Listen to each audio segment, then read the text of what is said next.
ये वीडियो उन लोगों के लिए है जो एसएससी में नए नए आए हैं तैयारी करने। बहुत लंबा टाइम लेके बैठे हैं, सो रहे हैं, चीज़ें पोस्टपोन कर रहे हैं। तो मैं आपको बता दूं, मैं भारत के हर कोने जाके एक ही बात कह सकता हूं कि भाई 2-3 साल का टाइम निकाल के प्रिपरेशन अच्छे से कर लो, क्योंकि आपको पता नहीं चलेगा कि कितना टाइम आपका निकल जा चुका है। हर साल आपको लगेगा कि हाँ इस साल निकल जाएगा, लेकिन ऐसा मेरे दोस्त कुछ भी नहीं होने वाला है। अगर आप चाहते हैं कि आप गवर्नमेंटेड सिलेक्टेड जॉब एसएससी के थ्रू पाएँ, तो आप अपने आप को 2-3 साल दीजिए और बेस्ट टीचर चुनिए।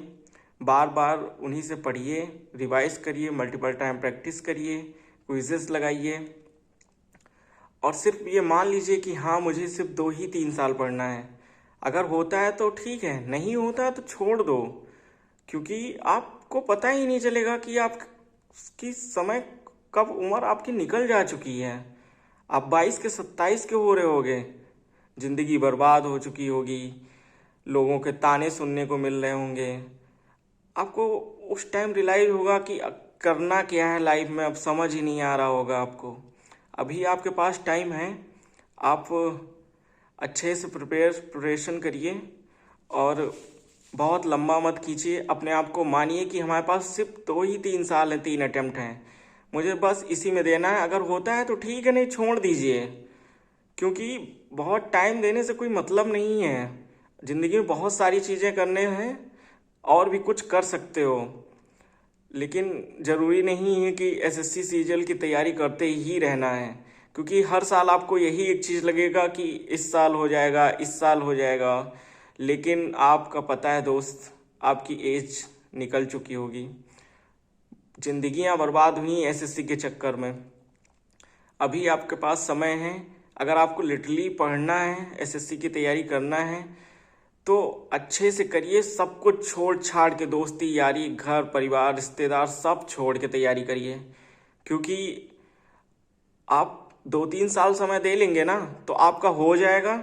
अगर नहीं होगा तो छोड़ के आगे बढ़ जाना, कुछ और कर लेना, क्योंकि जब आप 26 27 28 साल के हो चुके होंगे ना दोस्त, तो सिर्फ आपको ताने ही पड़ने वाले हैं। आपको समझ नहीं आएगा क्या करना है, कहाँ लौटना है, पीछे लौटने के भी रास्ते नहीं होंगे। तो अभी आपके पास समय है। एक टीचर को फॉलो करिए, एक नोट्स बनाइए, एक बुक रखिए, एक स्ट्रेटजी फॉलो करिए, मल्टीपल टाइम रिवीजन करिए, बहुत सारे क्विज़ेस लगाइए और बार बार पढ़ते रहिए, क्योंकि इसके अलावा कुछ करना ही नहीं है भाई। अभी आपके पास समय है और भटकिए मत आप।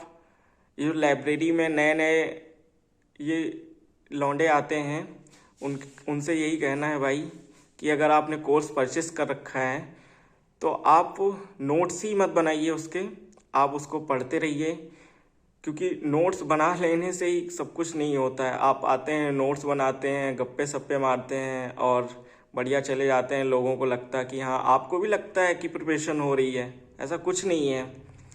आप जो चैप्टर पढ़िए उसको रिवाइज करिए, उसके क्वेश्चन लगाइए, उसके क्विज़ सॉल्व करिए।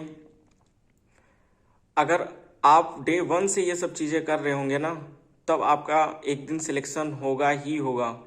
और दोस्त, गैप मत करना, चाहे जहाँ भी जाओ पढ़ते रहना, क्योंकि गैप कर दिए तो आपका सिलेक्शन नहीं होने वाला है। बहुत ज़्यादा कंपटीशन है, या तो छोड़ दीजिए या तो लग जाइए। बहुत ज़्यादा टाइम नहीं देना है, बस। राम राम।